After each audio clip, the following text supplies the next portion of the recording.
Welcome back. Wow, we've got a lot of you. Thanks very much. I'd just like to see a show of hands, please. How many of you shoot or are learning to shoot? Okay. Lots of them. Wow, so, amazing. Almost nearly everybody. So I'm really privileged to be with two guys who are going to be able to tell us how to get the best out of your shooting, how they do what they do, and how they get people like me, when I was a young director, out of the shit, proverbially, because you'll find that you make mistakes and they will get you out of it. So they're here for you. Questions, you know the drill. I will invite questions at certain stages. We've got some fantastic clips to see, but it's your session, so these guys are here to help you get the most out of what you're doing now and in the future. So, as we've heard throughout the masterclasses, it's often not a straightforward path into kind of getting a job. You often do this a bit. So just very briefly, starting with Geraint. I should say Geraint Warrington. Warrington. And Phil Mash, guys. Sorry. They're both location camera, travelled all over the world. Their credits are on some of the things you'll undoubtedly have seen. I've worked, these particular two camera people have worked in a lot of hostile conditions, as you'll see from some of the clips and hear the stories. But first of all, we want to find out, how did you get in? Basically, I always wanted to be a cameraman. So from the age of 10, I was always wanted to be a cameraman. So I was really keen into photography as a child, and I just kept going and going, and that was my dream. The end goal was to become a cameraman. So effectively, after doing all the education, I went to Ravensbourne College and did a TV course there. And then after that, then I was lucky enough to get a traineeship at HTV in Cardiff as a trainee camera assistant. But that was only a short term. I was only 6 weeks over the summer, basically working on a drama. And then from that, I worked at a local ITV company down in Plymouth, West Country TV, then moved to Reuters to move in Bristol, and then I eventually worked in London for Reuters for 7 years. That was mainly doing news and quite sort of doing everything from national stories, international stories, hostile environments, basically anything. And then I decided news really wasn't for me, and I then decided to make the jump into being freelance and go to work on documentaries. And basically, I've been freelance since 2000, and it's been a process. You know, you start off working on slower programs, and then you sort of gradually work up to hopefully where I am today, and continuing to. That's the other thing, you keep going. Phil? I was halfway through a business studies degree at university, and I'd had a year off, and I'd done like a gap year, and I'd done 6 months travelling and done lots of photography. And about halfway through my degree, I realised I wasn't really cut out to be a businessman. And I really loved the photography. And so I thought, well, I didn't want to get to 30 and think, what if? So I thought I'd give it a go. And I applied to film school. And at the same time, a job opportunity came up, working for a charity, a Christian charity in Manchester. So I worked for them for a year. And then through that, I got a contact at Shepperton Studios, and I worked for a camera company after that, but essentially being a driver and a camera assistant. And every day I was out with we had a unit of kit, and you had to learn the kit, and you were out every day with a different cameraman. And I did that for 2 years as an apprentice, essentially. And then I went freelance. I was so ready to get my hands on the camera, and went straight to operating, and went horribly wrong. I fell flat on my face, and I went back to assisting for another 2 years, pulling focus on commercials. And it was just at the cusp of 16mm and digital format, so I was lucky enough to do some film as well. And then tried again to be a cameraman, and it worked the second time. And I'm kind of still trying. Thank you. Still trying. Both of you, what's your sense of what it takes to do what you do? Is it something you can learn? Is it something you're born with? Just give me a sense of that. Phil first. Just Phil. Oh, I always had ultimate faith in my creative eye, I guess. but I was rubbish at the technical side, basically, and I had to learn down and knuckle down and do that. So I would say it's hard to learn to be creative, to have that as you have that as an instinct, but you've got to learn the technical know-how in order to make your creative pictures happen, I guess. The one thing I'd say, more than anything in this game, is the passion for it. You just need to want to do it. I mean, it's not a job, it's not a career, it's a lifestyle, it's your life. I mean, to work the hours we do, to be away from home, the amount of time we are, you just have to be, so not as it's not a job, it's generally it's like a life. And if you've got the passion for it and you've got the drive for it, and you've got the eye for it as well, I mean, that's the other problem, you need to also be able to do it. So, then it's good. How much, you both did stills photography, how much did that inform your eye, that we're talking about your eye? Oh, it's everything, basically. Stills photography is a great way to, effectively, it's just framing photographs. That's all you're doing when you're filming, is effectively it's a series of photographs, So, for instance, in a documentary sequence, you build a sequence of images, but those images are still frames, effectively. So you want your wide shot, you need your portrait shot, you need this shot, you need your cutaway shot. And so, composition is everything, and stills photography helps amazingly with that. Yeah, I agree completely, yeah. Okay, let's move on to the first clip. I think this is a little bit about, you talked about being away from home for ages, both of you do that, working abroad, working in difficult circumstances. So would you just like to set up the first clip? It's going to be from a series called New Lives in the Wild, which Ben Fogle presents. So this is a series, New Lives in the Wild. I've sort of been involved in the series from the start. Basically, the premise of the programme, whether you've seen it or not, is basically Ben spends a week with a family living completely remote, basically. So the clip I've got earmarked is basically one from an episode in Canada and one from Mongolia. So two very different locations, two different styles. The idea of the programme is that we try and make it as cinematic as possible within a documentary style. So that's basically, so we cover it like a documentary, but we try to make it look as beautiful as possible. And that is even, so if the landscape goes for like the big, beautiful vistas, then we'll go for that. Or sometimes if we're in a forest or something, we'll try and go for some detail. But anyway, that's the... Let's have a look at the first clip and then we can talk about what we've seen. Yeah. This one's damaged, so I'm going to feed him to the eagle. The eagle? I have a pair of eagles have a nest here, and they know me. And I'm going to call them. You can actually speak to eagles? They've been nesting here 9 years now. So I've got to know the pair from day one. And they know me for that, and they know that when I'm fishing, I usually give them the fish.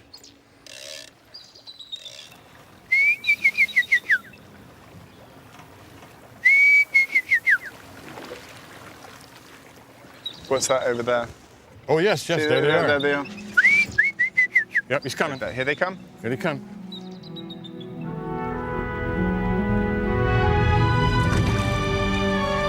Oh, look at that. Wow.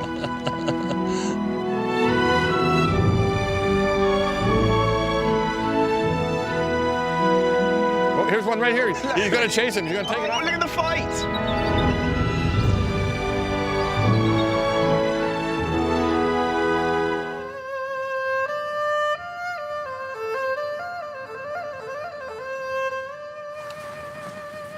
Our scouts return, and it looks like the hunt is on. They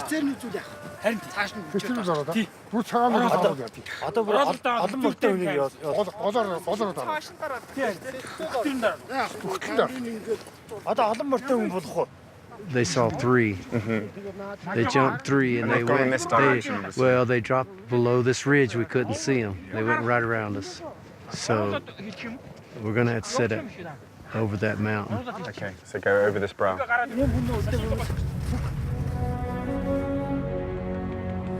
We pick up the tracks and head onto the open plains in pursuit. It's breathtakingly beautiful.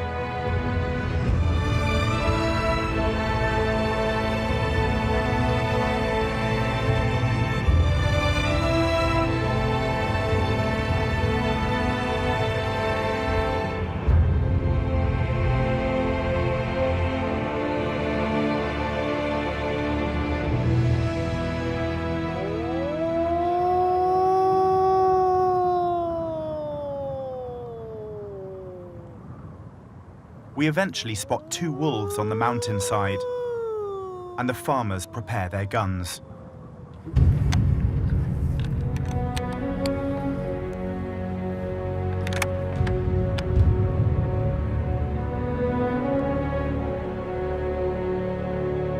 But the wolves catch our scent and make a run for it. It doesn't look like any shooting will happen, so we take chase to ensure they stay well away from these lambs.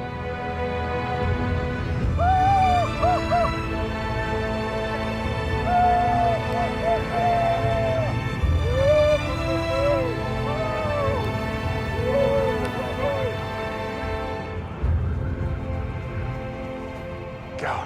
Good boy.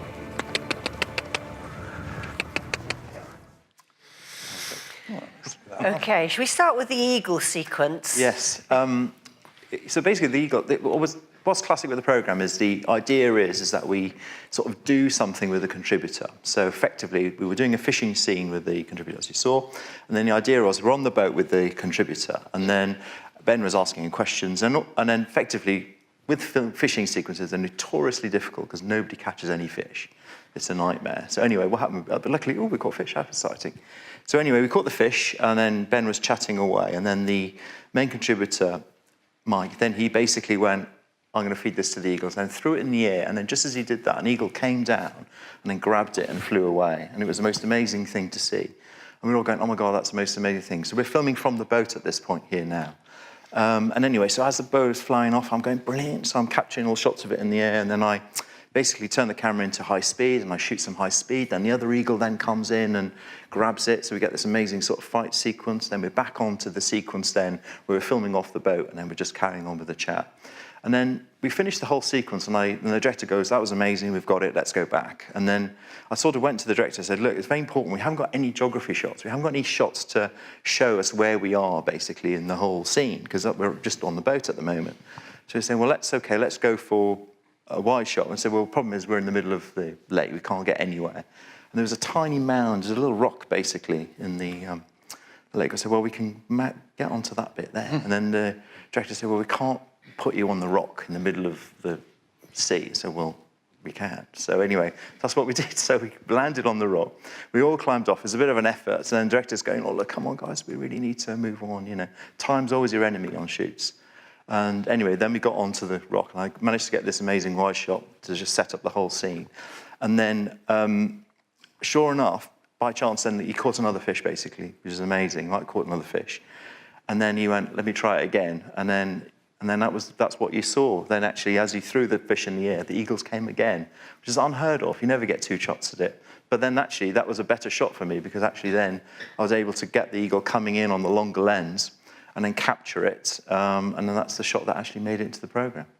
So actually, it was basically, the reason why I was keen to show that shot is actually it's very important to, as a cameraman or camera operator, it's very important to get the geography of where you are. So actually, sometimes you get so caught up in getting the tight shots and the details and capturing the action, that you forget to show the viewer actually where you actually are. So that's what that one was. And the Mongolia episode was an interesting one as well, because basically what was happening there, that the local farmers were basically getting their livestock killed by the local wolves, basically. So they wanted to chase them off, and ideally they weren't going to kill them. So thank God we didn't find one. But that was a classic where we start the day not really knowing of what was going to happen. And we basically followed the action. I mean, it was all day. We were out with them all day following on the hunt. It was -30, so it was really cold. The kit, we had to prep the kit so we had enough kit to go for the whole day. And then once we then got to a point where they nearly got the wolves and stuff, then we decided, okay, now we've got all the coverage. We then go back and get the wide shot. But then this time, instead of doing the wide shot on a normal camera, we actually shot it on a drone. So we got the drone up and we got them to do the run basically again. So. Do you travel with a drone operator, or is it something you do? No, I do the drone as well. Right. Yeah, so this is a new part of our work now, is that I'm also a CAA drone pilot. So part of the job now is, you know, we actually have to look after lots of cameras, and the drone is one aspect which is used to great effect, really. Does everybody know what a drone is? Yeah. Yeah. I mean, 5 years ago... Oh, it wouldn't have happened, yeah. Wouldn't have happened. The only way to have done that shot would have been to actually get a helicopter in, and the cost of that would have been through the roof. So actually, what it's done is the drone has really enabled production now to really, get these amazing wide shots. And tell me about the kind of physical difficulties of working in that cold. Well, it's a big consideration. For starters, it was -30 and you're out in it all day. So, that's one consideration, just physically on yourself. And actually, the day before I fell on the ice, I actually cracked 3 ribs as well. So I was on painkillers and just to keep me going through the day, which is extraordinary. But anyway, but also power. Your batteries, the camera batteries, they are dying because it's so cold. So you have to think about keeping them warm and just keeping enough power to go with you. Then it's just the sheer effort of lugging the equipment through basically all the areas. So, we had, and then physically getting around. I mean, it's quite logistically challenging, yeah. Apart from just trying to capture the filming as well. So logistically challenging is something you specialise in as well, Phil. Yes. Set up your next clip. Is this the Morocco? Clip, yeah. So I do lots for an American TV show called House Hunters International, and they did a spin-off show called Off the Grid, and they wanted to find hard-to-reach places. And essentially, it's people moving house, except because it's American TV and there's no Ofcom, they actually find people who've already moved house. And then film 3 properties, one of which is actually theirs. And they get the removal men to come in and take all the stuff out. And then we film it. And it's okay, there's no big secret about it, everyone knows. Anyway, so we're doing this, and we were filming in Morocco, over the other side of the Atlas Mountains. So it took us a 12-hour journey from the airport, over the mountains, down into the desert. Chebi is the famous big sand dune. And there was an artist who was looking to move and have an artist retreat, essentially. So yeah, it was pretty tough. Should we see the clip and then you can tell us what happened? Sure, yeah. See the...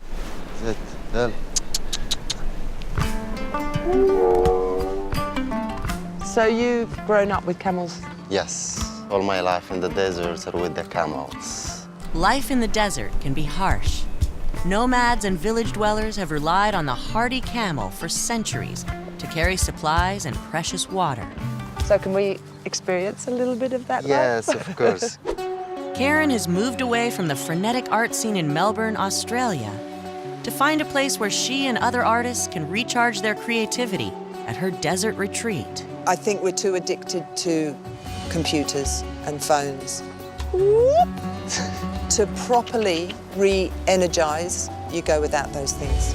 Karen has seen one home, situated near a popular tourist stop, close to paved road access to Rasan. But you're in the edge of the village, so I worry about noise. So are camels easy to train?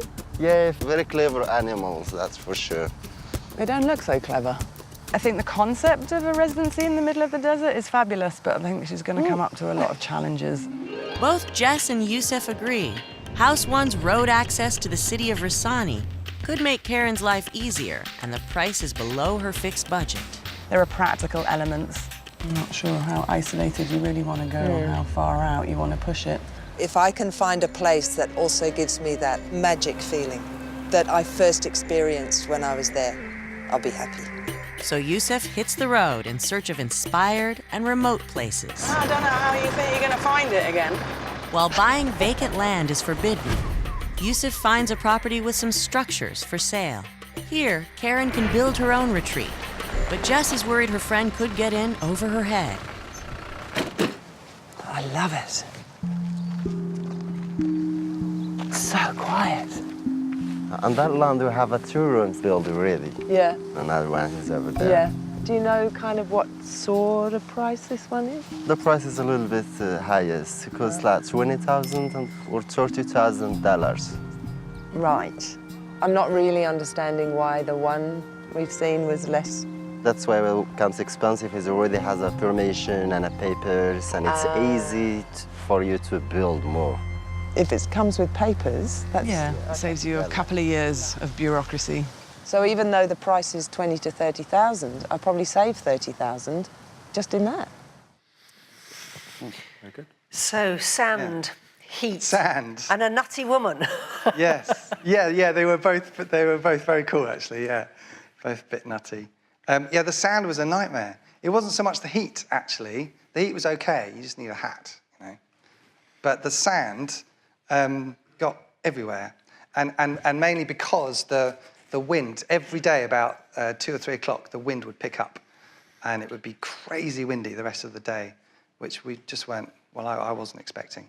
So I ended up actually using a rain cover and putting it all around the camera, and then also some plastic bags, literally plastic bags, and using gaffer tape to the rescue, as always, just trying to seal up as much. So essentially I was making a sand-proof cover for the camera. Yeah. And I had to make sure that the batteries I was using, they were the small ones, so I could shut the little hatch. None of these ones that kind of stick out to let sound in, and all that kind of stuff. Really, it was. And we had the fixer actually had a compressed air hosey thing that ran off his car battery. And that was massively helpful as well. So you literally blew the sand out of the equipment at the end of each day. Yeah. Yeah, literally. Yeah. Yes. Yeah. Did you get sand in the lenses on the focus and stuff? Yes, they all went off for a service after I got back. Yeah. And one of them wasn't savable, yeah. One of them savable, wow. So it was quite an eventful shoot for you. Yeah, so I got very ill, actually. On the day when we filmed the camels on the sand dunes, it was first thing in the morning, and I woke up and I didn't feel great. I'd been to the toilet, and that wasn't great. And then I got to location, and I set up the camera, and then I went behind that sand dune again, and then came back and carried on filming. I told the director, I'm not feeling great, and disappeared behind again and tried to soldier on. It was bad. And then we started driving to our next location, and I started feeling really ill, and I could feel my temperature rising. Oh, no. And then I lay down. When I got to the next place, I just have a little lie down, and then I didn't get up, and my temperature went up to 105, and they took me to the local hospital, small hospital, put me on a drip with some kind of antibiotics to make my temperature come down, and then I took the next day off. Much to the annoyance, my sound recordist, the only thing he told me the next day was he was really annoyed that I'd chosen the middle of the desert to get ill because there was nothing to do. That was all he was worried about. Nice. Yeah. But yeah, so we extended the shoot by a day, and production were very good and they're very supportive, and they were cool about it. And actually, the amount of time it would have taken to get someone out there, it would have taken 2 days or something to get them there. So it just wasn't an option really. So in the camel shots, you put a GoPro on the camels to see her from a very unflattering angle, it has to be said. Yes. Let's talk a little bit about kit and what you use, and do you have favourite bits of kit? We'll just start with Phil. Sure, yeah. Well, on most shoots, you tend to have more than one camera. You have a main camera, and then you have a small camera, which is often used as a wide shot whilst you're doing the close-up or something like that. And the second camera is usually a DSLR, certainly on the shoots I do. And as long as you're not moving it, so that you don't see that rolling shutter effect, they cut quite well together. Yeah. And do you have favourite camera, a favourite model of camera? No, I don't have a favourite camera. I think every camera, whether it's a Sony f55 or a C300 or a mirror, Arri mirror, they can all be good or bad depending on who's got hold of them. Not only operating them, but who gets hold of them in the edit as well. I think I'm not a great fan of the Sony look. Personally, it's a bit pinky, kind of reddish for me. But if you get a good editor, then you don't have to worry at all. I'm much more into, I think, glass. The lenses on the front of the camera make a huge difference. And the difference between a I don't know, a Tokina Cine Prime, which lots of people use these days, and a ARRI Superspeed Prime of the same focal length. You set them up against each other and the difference is incredible. Absolutely amazing. So I'm all about glass, me. Yeah, I've got a favourite camera actually. So I mainly shoot on a Sony f55.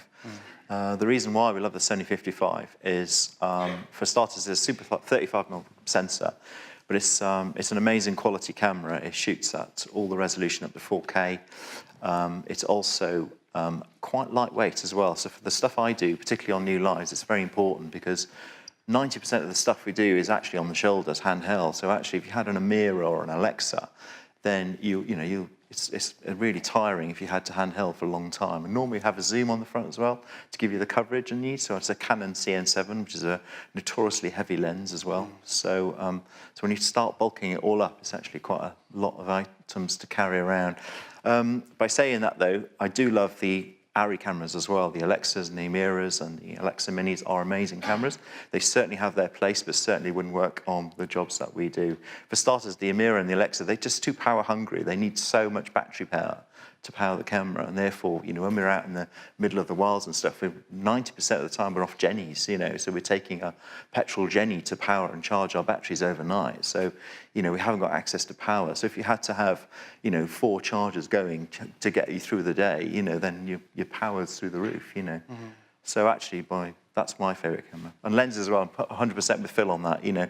Like, basically, try and use the most expensive lens you can for your camera. I think that's probably the good way of looking at it. So if you can afford, like for instance, you know, if you start off a camera with, you know, even like a short zoom, like a Canon 2470, that's your sort of base. But then if you can start building up and up and up, and then eventually get to cine zooms, or eventually then get to primes, then you've got like range from the Canon EF, and then you've got the Canon Cine Primes, and you've got these, all the difference, you know, the difference between them all as you go up the price scale are quite amazing. The other thing, sorry, to say also that the bit of kit that gets commented on the most on any shoot, good or bad, is the monitor, because that is the point of interaction for directors and producers. That's the thing that they're looking at. And so I spend a lot of money on my wireless link that links the camera to the monitor, because if the picture's not there, that's the first thing you'll know about. This stupid thing's not working, and you just have to turn it on, you know, or whatever. Or the battery's gone. So you got turning on and off. You've got wires that could be loose. You've got batteries that need changing, and basically just a rock solid picture for as much of the day as possible, I think, is one of the most important things to have. One of the things, sorry, yeah, exactly. If you've got the monitor, if the director's happy, then you're happy, then everyone's happy. You know, if you've got the director's unhappy because he can't see what you're doing, then it makes for an unhappy set. Yeah. Okay, well, we'll talk about that relationship with the director a little bit later, but have you ever shot on your phones? Not really, no. Yes, I have, just recently. Right. Just one shot, yes. So... just because do you want to know what it was? Yes, yeah. We were filming with some HIV patients in Rwanda, and we were doing these support groups that were being run by churches, and we packed up all our kit to go back to the airport. But this little baby was being taken to hospital, and we had to get a shot of her going into the hospital to complete that story. So I had my phone, so I just did a little... So what would you say to our audience? You can shoot on your phone. Great way to get experience. Interesting. They had a film at you know, Rain Dance, didn't they? Yeah. They did it on a camera, but it was with a giant, great big lens on them. Yeah. I would actually... the phones are great for practicing composition. That's it. I would just go, that's it. Because basically, let's take the new iPhone that's currently come out. You take a photograph, and then there's a little button on it called Portrait, and you can select what F number you want to shoot at. So it's so easy just to picture and go, oh, I want that 1.4, lovely, and this nice soft background. What it's done is it hasn't taught you anything on how to create that look in on a normal camera. And that's the one thing I have a big bugbear about, actually, is that nobody's really learning the full skills of photography, because actually to shoot that same portraiture and that light at f1.4, you're going to need to put NDs on the camera. You're going to have to shoot at the correct ISO. You're going to have to frame it properly. And there's all these considerations that people can just do with the iPhone and go, there you are, done, lovely. So actually, I'm a great believer in do it properly and do it right on camera. And I think it's a great thing for you guys who're sort of starting out in the industry. It's so easy to go out and just shoot everything on your phone, or I'm a great DOP and all that stuff. But actually, you need to take it back to basics, even get down to putting a roll of film, an actual 35mm film in the camera, 35mm camera, shooting it, and then taking it, getting it processed. You've got 36 shots, and then bring back and saying, oh my God, they're all overexposed. I can't, in Lightroom, bring them down. So it's just teaching you little things about exposure and stuff like that. Should we just put the lights up, and if anybody's got any questions at this stage? Oh, a few questions. Okay, so we can have a mic there, please, and a mic here. I've got a couple of questions, if that's Sure. all right. Yeah, I'll be as quick as possible. Oh, stand up, hold on. I'm not ready. My first question would be, do you feel as though within this day and age of working your way up, is that still relevant, or would you say it's relevant to have a qualification or degree with you? Great question, actually. What I would suggest is having the qualification gives you two things, particularly if you, are you doing a media course at the moment? Yeah, I'm doing a film and TV degree. I'm in my second year at the moment, yeah. Brilliant. Okay, well, what that gives you is the training, basically. It's the knowledge and training that you can practice in college. Nothing like practicing on college. So you can experiment, you can do these things. You're getting the technical knowledge on how cameras are working.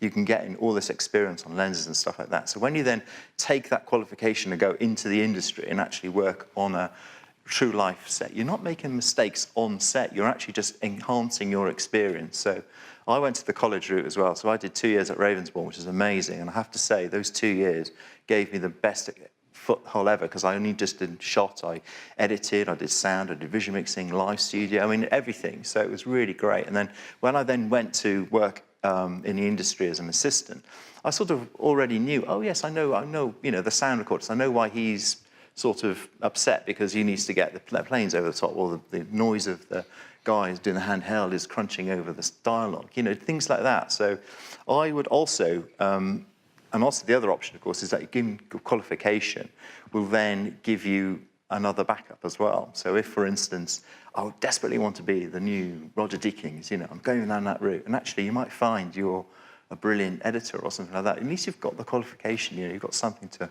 fall back on. What do you think, Phil? Is the question, is one better than the other, or...?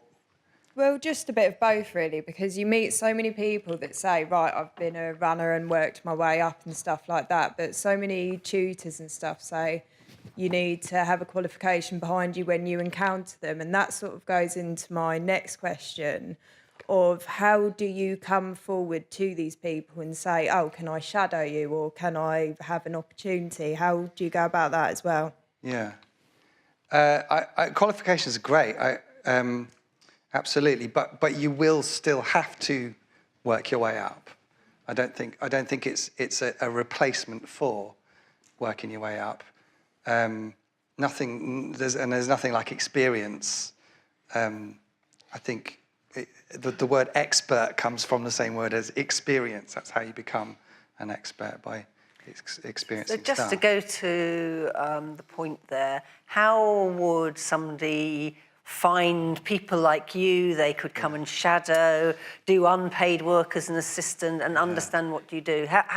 Tell the audience, how does it work? Basically, the way to do it really is to contact production companies directly. Unfortunately, I can't. I've been asked this all the time, actually. Can I come on and shoot with you?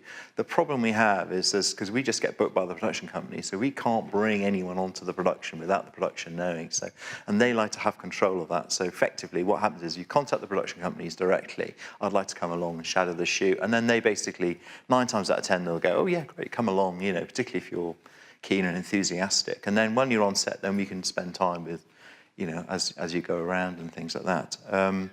So I would say, that's the way to do it. If the camera route really is the other way is to contact facility companies as well, where the company kit comes from, because that's a great way, because you're prepping the kit to go out on shoots. So there's nothing better than having all this equipment in front of you, and then you can learn the equipment. And then all of a sudden, you could become a very useful assistant if you know how all the equipment works. Okay. Question here? Yeah. Hi, my name's Bex. Hi, Bex. I guess my main question is sort of, at the moment, a lot of us, well, from on my uni especially, you can hire out camera equipment, and that's really useful if you want to go and do your own stuff. But once we graduate, we probably won't have access to that anymore. So is there any sort of particular cameras or camcorders that you would suggest as like a young practicing filmmaker that, are perhaps a little bit cheaper and within our budget that also have, the skills and the quality that could be taken seriously, that can go on your show reel, for example? Starter kit. Yeah, a DSLR is a great place to start, because the clip length that you can get on them is a bit longer now. Does everybody know what a DSLR is? Yeah, I imagine so. Yeah. And if you get on eBay, and you can pick up some really nice lenses, quite cheap, and just get an adapter, an EF adapter. Check whether it's an EF or whether it's full frame or crop sensor, all that kind of stuff. But if you get yourself a decent camera for 400, 500 quid for Christmas and birthday, or put together, whatever, and then there's a lens that's called the Thrifty 50, I think it's called, which is a Canon 50mm lens, which is ridiculous. It's like 60 quid, and you can get. It goes open to 1.8, I think, f1.8. So you get that nice, soft, out of focusy kind of thing that everyone likes at the moment. I would do that. I'd get a DSLR with a couple of primes. Off you go, yeah. And a tripod as well. Well, yeah, DSLRs are definitely the way forward. The Canon's great. The Sonys are really good as well. We use the A7S quite a lot for our second camera on our projects as well. We also put them on gimbals and stuff, so they're really good for lightweight stuff. The picture quality of them are amazing, but they're nothing like the main camera, though. They won't ever replace that, I think. But certainly, my advice also would be just contact these facility companies. Can I come in? If you went to Visual Impact, for instance, so can I spend a day in the kit room? They'll go, yeah, great, come in, and you can start playing with the equipment as well. So, but certainly building up a show reel is important and stuff. Photographic portfolios, I'm a great believer in that. Still images, just get out there, take pictures, and try and just do it with one lens as well, rather than having like an assortment of 20, 30 lenses. Have a 50mm, which is a great lens, and then just sort of try and, if you want a wide shot, you just move back further. Get closer, you move closer. It's sort of great technique like that. You don't need a huge amount of equipment to actually get cracking on. Okay, lovely. We'll come back to more questions later, but we're about to see another Ben Fogle clip. Set this up. Right. So basically, on the strength of New Lives in the Wild, we were then commissioned, which is wonderful. You get this sort of phone call once every in a career, and it was amazing. He said, do you want to go to Africa? It's going to be filming throughout the whole year, and it's going to be following the wildebeest of Africa across the Serengeti. He's like, oh, yes, please. So it was amazing. So anyway, so this is the clip from this programme. The idea of the programme is a combination of documentary and wildlife, basically. So I was in charge, I was looking after the wildlife filming, and my colleague Pete, who also shoots New Lives, he was basically doing the documentary stuff with Ben. So basically, the interesting thing about this clip is that it was two of us working together. So I was basically filming the wildlife aspect of the scene, while Pete was filming Ben with the contributor.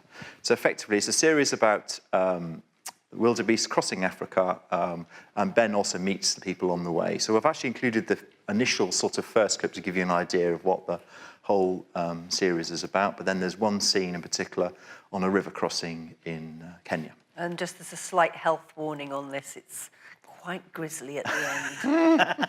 You might want to shut your eyes. Let's see the clip, please. The Serengeti, East Africa. Stage to one of the world's most extraordinary natural spectacles. Each year, 1.3 million wildebeest make an incredible 650-kilometre journey From the vast Serengeti plains in Tanzania to the highlands of Kenya's Masai Mara and back again. I'm spending a year following them on their epic journey. From the birthing plains to the treacherous river crossings. It's got it. Wow. And the perilous fight for survival. I'll get up close with the animals. You really? The male is right next to me. My heart's still pounding. And meet the people. Oh, whoa. This is nuts. This is nuts. Who are an integral part of this. One of the largest mammal migrations on Earth.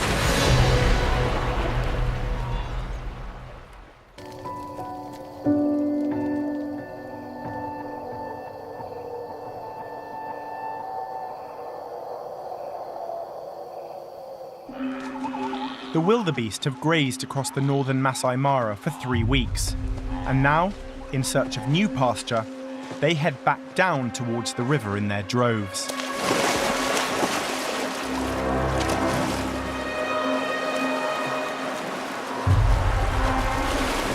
Today, they've chosen a notoriously tough location to cross with multiple entry points. Steep banks,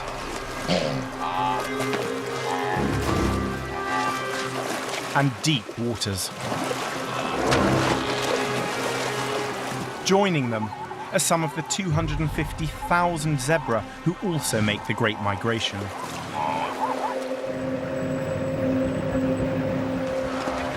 Yeah, are they coming this way or are they? Yeah, they're heading up the hill, yeah. Oh, it's a big herd. Yeah. Look at all the dust. Look at all that dust. Grant and I arrive just as the force of the Mara makes itself known.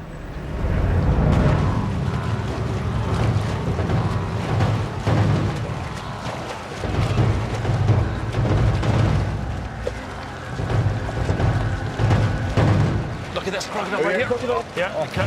Oh, there it goes. It's got it. It's taking him down. Crocodile's got him. Oh no, it's struggling. Look at it shaking him. It's got its mouth up above the water. Oh, golly.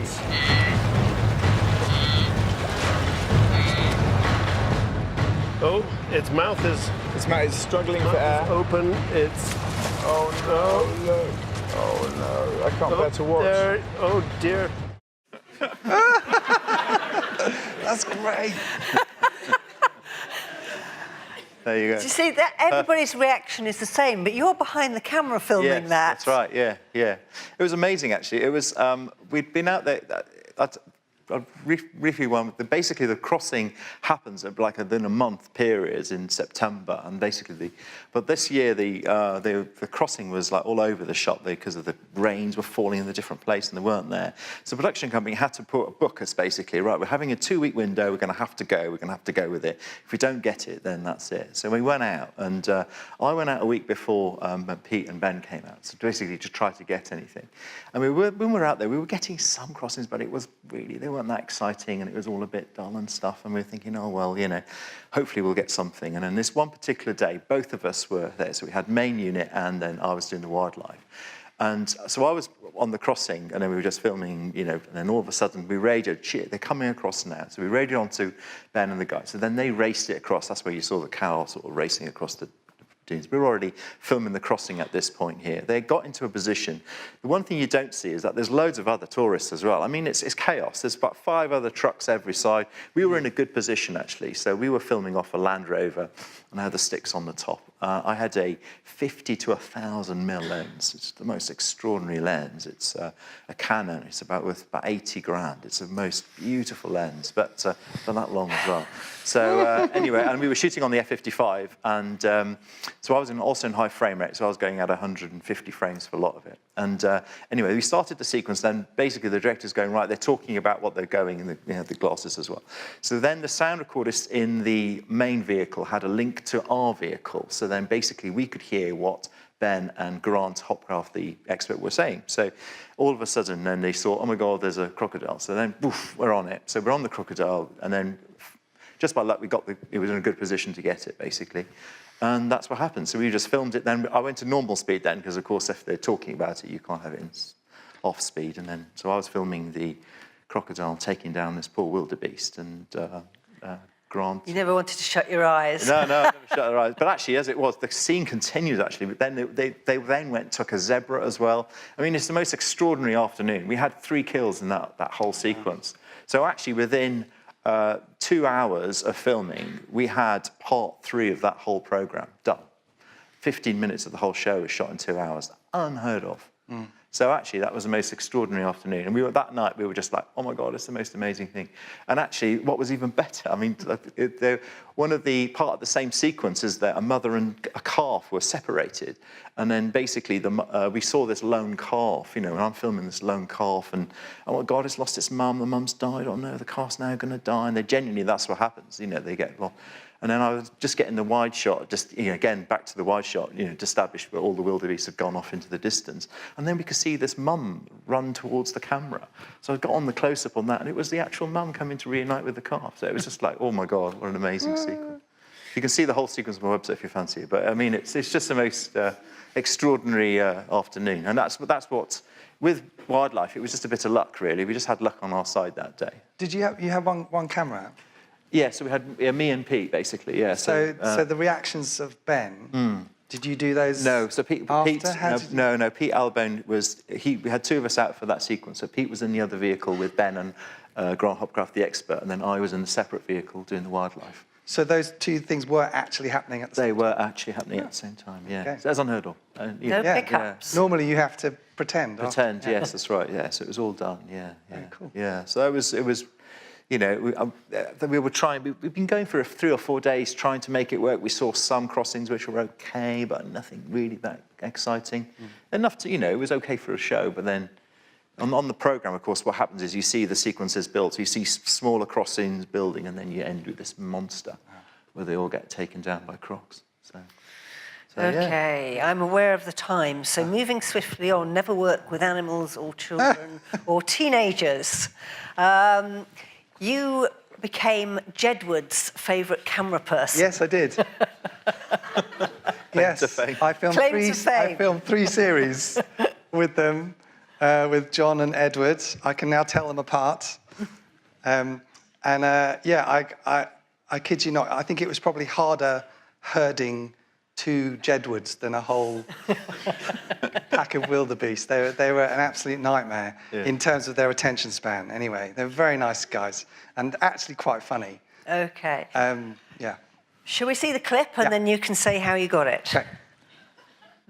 So, what do you guys know about Hampton Court Palace? We don't know anything about it. Yeah, I don't think I'd know it if I was literally stood outside it. Edward, it seems like they know nothing about Hampton Court at all. You guys relax while we get the facts. Come on, John, let's go. John and Edward will need all the help they can get, because in our next episode, the boys will be guiding the tourists around the beautiful Hampton Court, a place they know nothing about.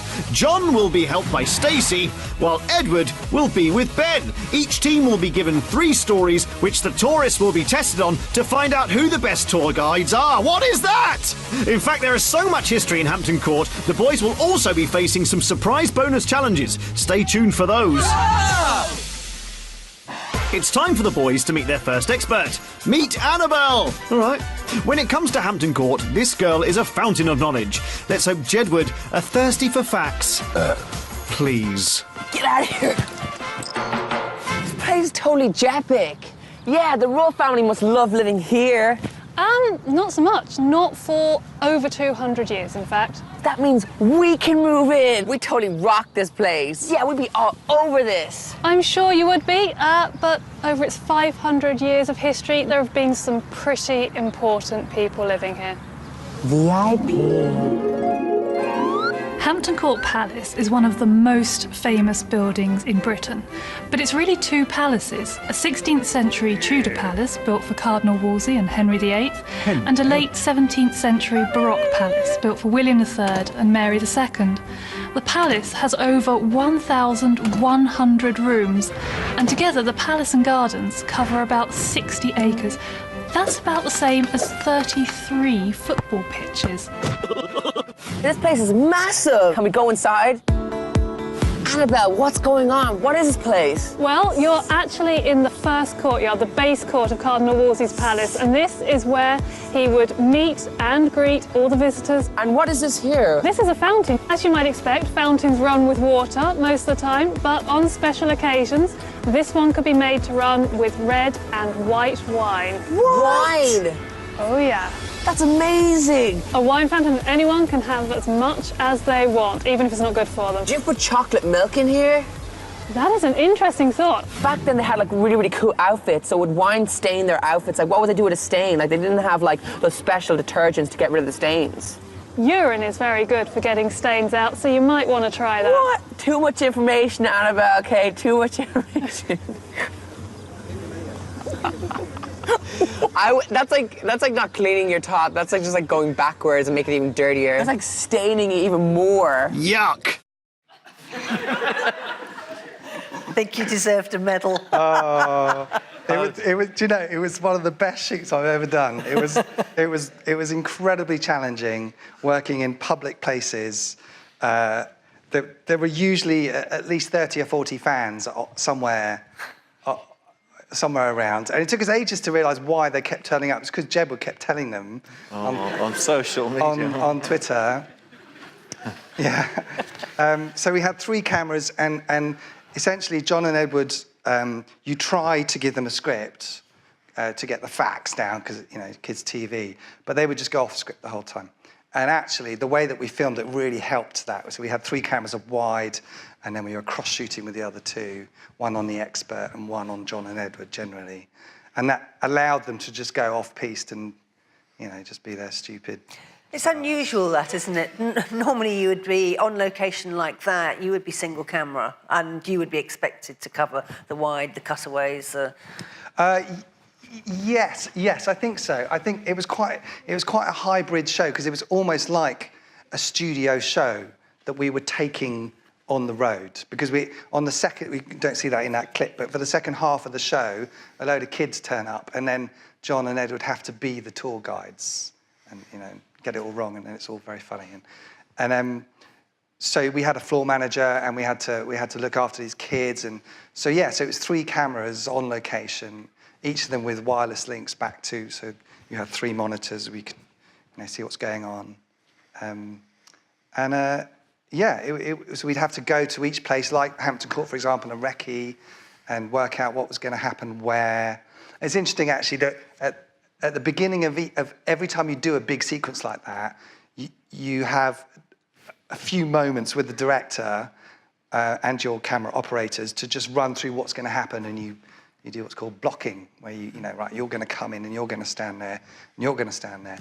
And that one little conversation can completely inform the whole afternoon. And it's such an important moment, and it just happens. It just happens. Yeah. We'll do that. Yeah, we'll do that. We'll do it that way. Yeah, because that's better in the background, and it kind of happens on the fly, but it's a really important part of the process. So this is completely different from your normal documentary shooting, where you don't necessarily know what's going to happen and you're following the action. This is very much set out. You know what you want to get, and you have to plan to get it. Exactly, and there'll be a script supervisor there as well who's ticking off that they've got everything that they need as well. So and then we had props people, and we had costume and wardrobe, and people to look after the kids, chaperones. So we had about 50 people on set the whole time. It's a massive operation, yeah. And was lighting involved in that as well? Yeah, for the indoor sequences it was, yeah, absolutely. So we would, we'd always try and use boom arms where possible. We try and, so when you're lighting like us, if you're a conversation, we talk about lighting from the nice side. So if your looking space is, so on that camera there, my looking space presumably is going to be here, with not much there. So your looking space is here. And in a perfect situation, you would have the key light coming from that side. So the part of the face that you're not seeing as much of is brighter than the part of the face that you are seeing. That's called peering from the mask. How much lighting, you're obviously a lighting camera, DOP, how much lighting do you do? Most of your shoots require lighting, or? Yes, absolutely. Okay, so I would say every shoot requires lighting, but not every shoot requires you to put up a light. Okay. So there's certain situations where you walk into a room and you can tell there's a big old window there and it's beautiful light coming through. So you adjust your action accordingly to make the most of that light coming from the right direction. But yeah, and I do studio stuff as well with big lights and all that. Yeah. So this is the perfect segue into natural light or not. We're going to look at a drama now, which Geraint shot, but we've got some quite helpful stills, which shows you how he did the lighting set up on it. So here we go. Talk us through whilst the stills go through. Yeah, basically, I'll brief up. It's a children's drama called Wolfblood. I don't know whether anyone watched it, but anyway.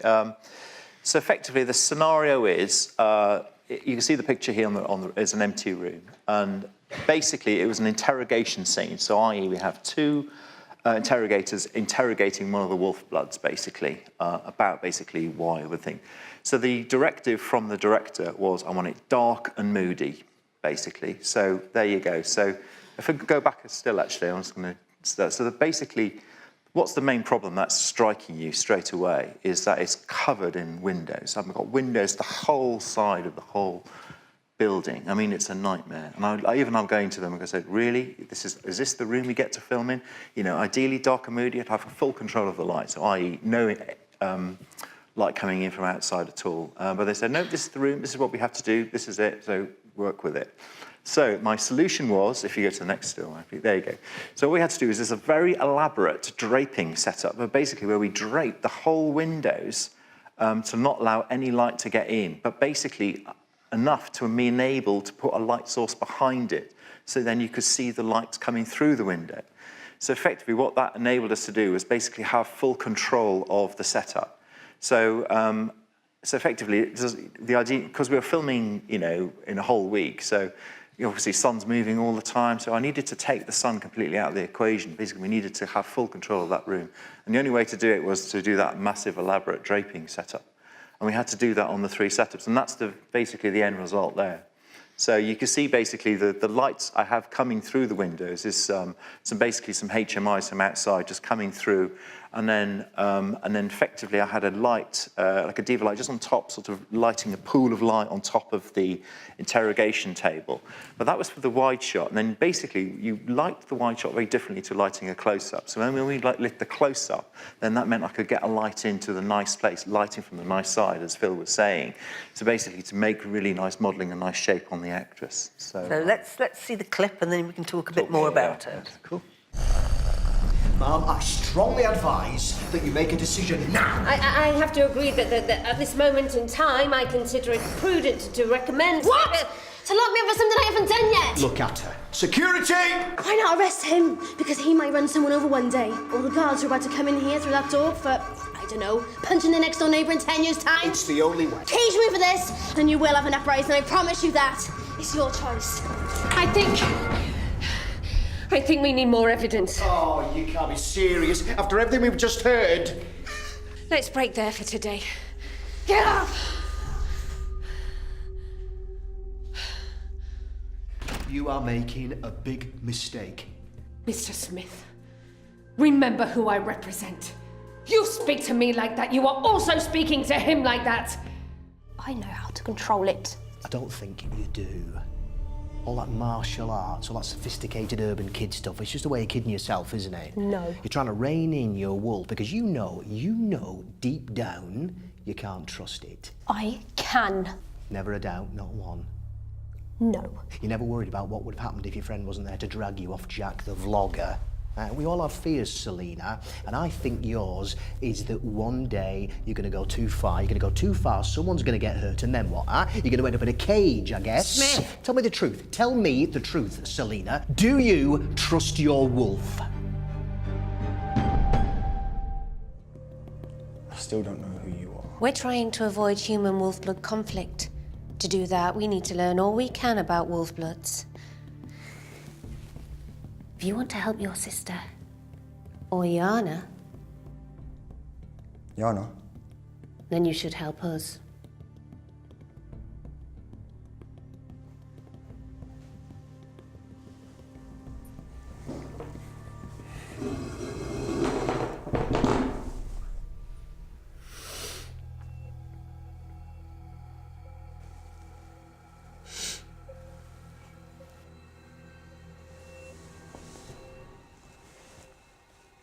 Yes.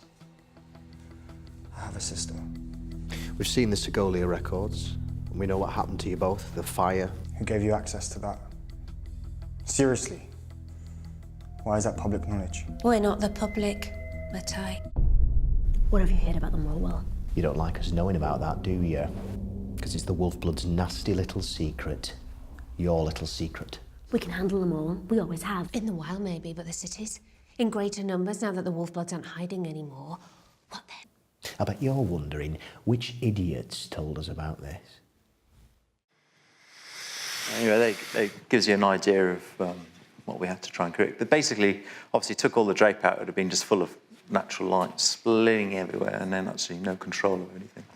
So yeah, so that's what we had to shoot the way we had to shoot it was we did the wide shots all first, and then once we did the wide shot, then we'd then go into the close-ups and we shoot the close-up. We had 2 cameras on this as well, so I could basically for speed. I mean, you have no time. I mean, genuinely, the way we set it up is we'd have one look at it with the actresses and acting at the scene, and then we'd shoot it. And then we'd shoot it, and then basically it was right problems. Oh, I need that again because of that.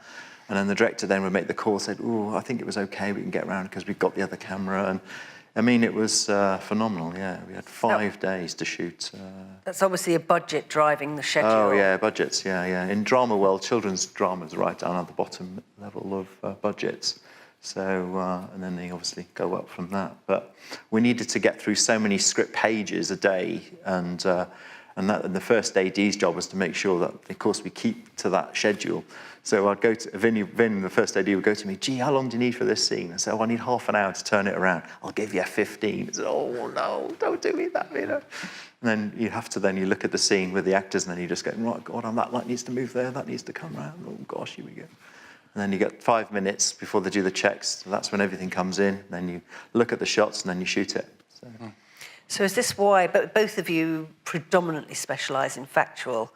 Is what you're just describing why you prefer being out in the wilds of Canada? Oh, I love it all. That's the thing. I think the reason why actually I got this gig actually because this is unusual because I don't normally do drama. So basically all the drama cameramen that worked in BBC Children's turned the job down because they didn't have the time scale. So then they went, okay, perhaps we need to look at a documentary cameraman who's used to working a bit quicker. So that's how I got the gig. So in many ways, it can open doors. And I loved the opportunity and I loved the chance of doing it. And certainly I would love to do more of it in the future. But at the moment, I'd love the travelling as well. So that's my main bit. Yeah, I like filming it all. I think the variation is fun. And as a freelancer, self-employed person, you tend to, ride that wave until it breaks and then look for other work. It's a little bit of that as well, really. So let's set up your last clip, then we'll go to some questions after this. So this is an American show hosted by a Brit, and you were brought in to film and light it. Tell us about it. So it's a show called John Oliver. I think it's called This Week Tonight, and it's a satirical show. And in the shadow of the elections and somebody being elected president, they decided to do a series on great minds around the world. And I was lucky enough to film him interviewing Stephen Hawking. Okay. So they came over to Cambridge. Across the broad expanse of history, there have been billions upon billions of idiots, as well as a handful of smart people. We interviewed some of the latter group for our ongoing series, Great Minds, People Who Think Good. This week's People Who Thinks Good, Stephen Hawking. Professor Stephen Hawking is a pioneering physicist, international best-selling author, and a popular guest character on The Simpsons. If you are looking for trouble, you found it. Yeah, just try me, you...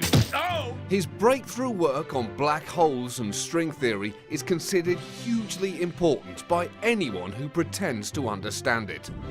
An expanding universe does not preclude a creator.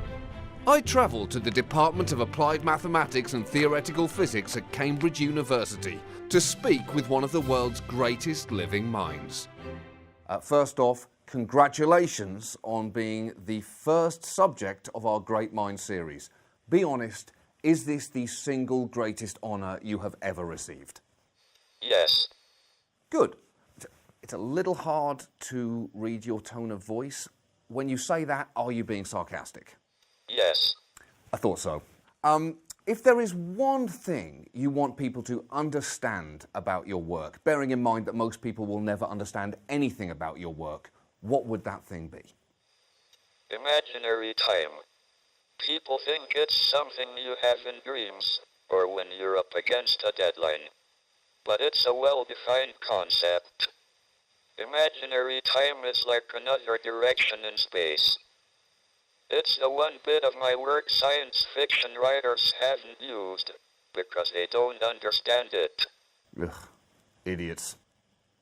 People are such idiots, because presumably, to my mind, you're simply talking about the theoretical measurement obtained from real time by a wink rotation of pi divided by 2 in a complex plane where t equals I times t. It's just not that difficult to get your head around.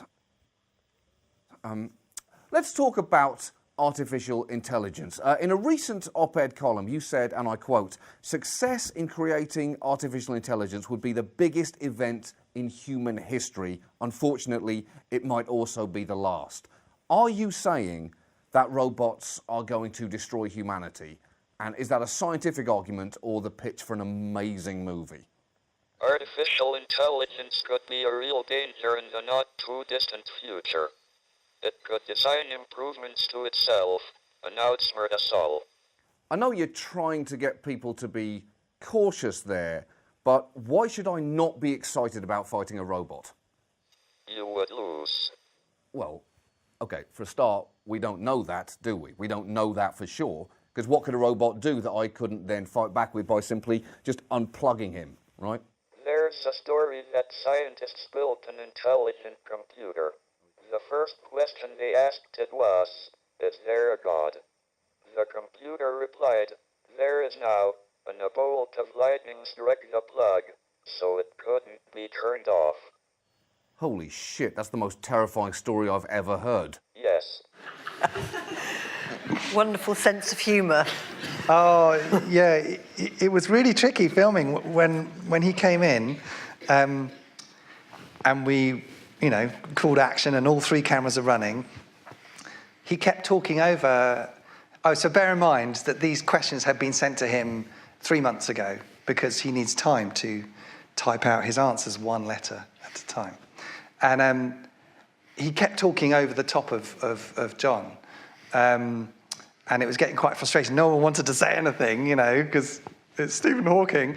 And then his carer jumped in and said, "Can we just stop? Because he's laughing too much and he keeps hitting his cue by mistake."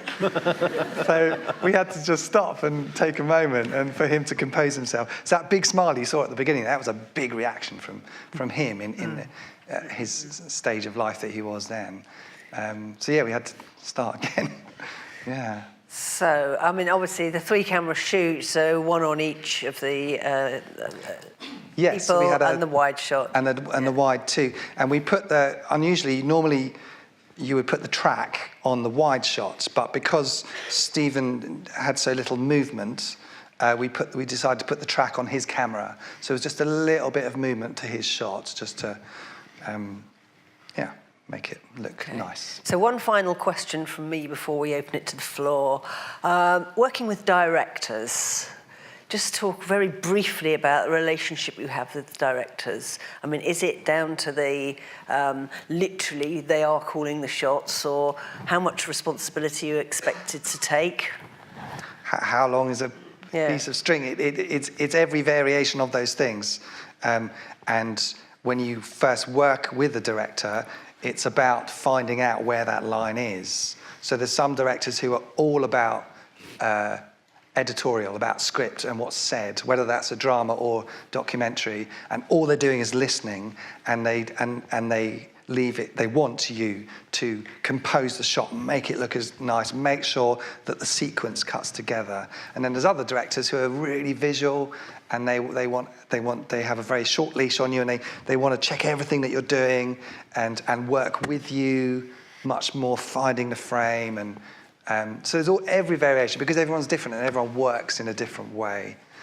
The directors I tend to work with, they particularly, they concentrate more or less 100% on getting the content. It's all about content. I've been told content is king basically at the end of the day, So they're all about the story, and they basically give me an overview of the story. They'll say, right, this is what we want from this sequence. This is what we're after. And then it's normally my job then to make sure that we get the coverage needed. This is documentary, obviously, to make that sequence work. Because it's pointless me going for the most amazing, say, wide shot. But then, as an editor said, you can't cut a wide shot to a wide shot. You need the coverage around it. So, then we just need to work out all the shots. And then effectively what happens is at the end of the scene, the director will go, right, I've got all my content. I'm happy. How about you, G? Are you happy? And then I'll go, I really need this shot to make this sequence work. And then the nice thing about shooting single camera, or even just with the second camera, which you know exactly what's also got, is then right, yeah, I really do need that shot. And that'll really help you with this. The other thing that I do quite a lot on shoots is I'll help the director sort of build the vision of the story as well. So, let's say, we're in whatever, and then I go to the director and say, how are you getting from that scene to that scene? So, well, I'm going to use that shot there. And I'm thinking, okay, well, tell you what, I can think of a better shot that'll make that work. So, then I'll actively go out and get that shot for them, So, and then on drama, of course, it's very, very heavily directed. They basically, it's very much, now we come around, get the close-ups, and then we come around here, then we need that. But yes, so normally I have a very good close working relationship with the director. Effectively you are the director's right-hand person, and then you work always, and you always help them. They come up with, I'm really stuck with this. How do we do this? And so I'll tell you what, why don't we just flip it around, shoot it this way? That'll give us that, and then we can come around here and shoot it that way. So.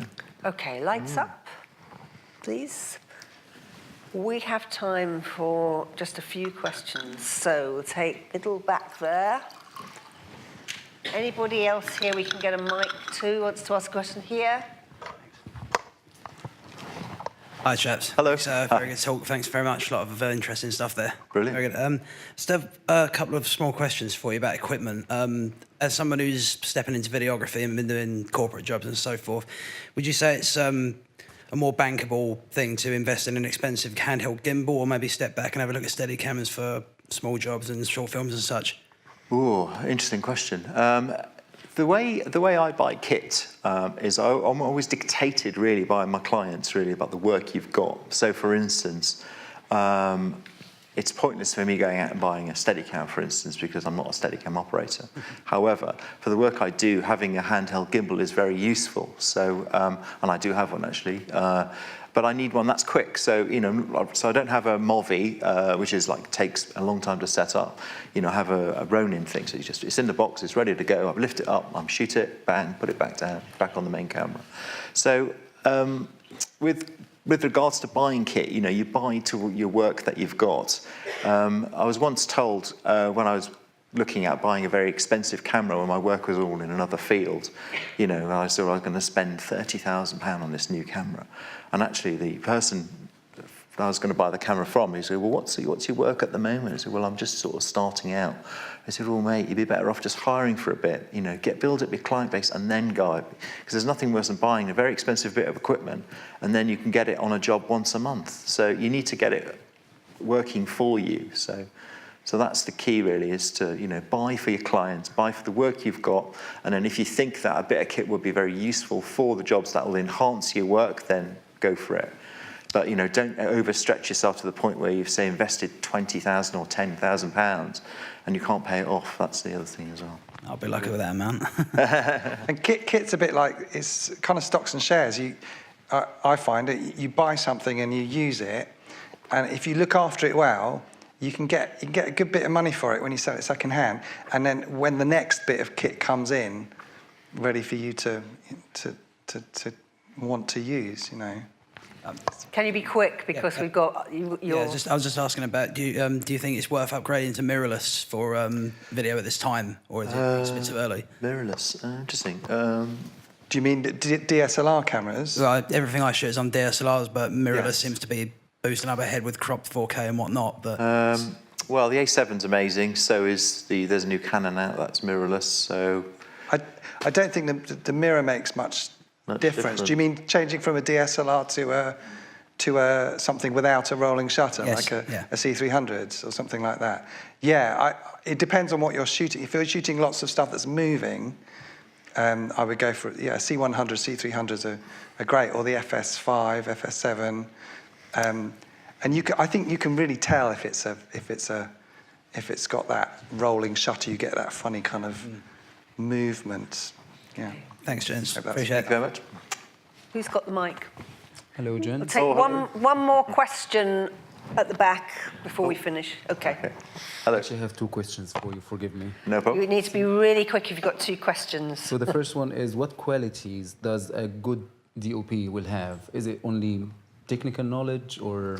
Oh, no, not at all. No. Everything. Everything, yeah. They can do anything, cameramen. A little bit of everything. I don't know. Being good with people. Being so good with people, that's the most important thing if you want to get work. Yeah. And when you're away with people, you're such a small team, you know, it's important to get on. And the filming bit of it is a relatively small section compared with travelling and hotels and being at work, you know. Make sure you've got all the kit, knowing how the kit works is obviously very important. That should be a given. Take it for granted. Take it for granted. So you need to technically know everything. But then it's very important to get on with people, work well with people. And, exactly. You know. Yeah. So the second question is, in a situation where the director has the final say on camera movement, framing, composition, how can a DOP show his own creative input? That's the thing. This happens all the time. You know, this is what goes back to what we just said earlier, isn't it? We have the directors I work with have very, respect to know that I'm, come up with some very good pictures. So if they come up with an idea for a scene, then I come up with a better idea. Then they'll go with my idea, or perhaps they'll go, "That's fine, G, but we're going to go with this way because that's not going to work for that." So always a team effort. Yeah, and. Yeah, I don't think it matters. I think what matters is the story. So everything should be subservient to the story, even camera work. So if you look at a shot on a film and think, "Oh, that's a nice shot," it's a bad shot because you're not looking at the story, you're looking at the shot. Okay, and final. Would you say it's better to be a kit room assistant or a runner first? Depends on what you want to do. Yeah. So if you want to get into camera work then I would suggest a kit room all the way. All the people I know who've been runners who've gone into camera work have had to then go after being a runner to being a kit room assistant. Yeah. Okay. Afterwards. Put your hands together, please.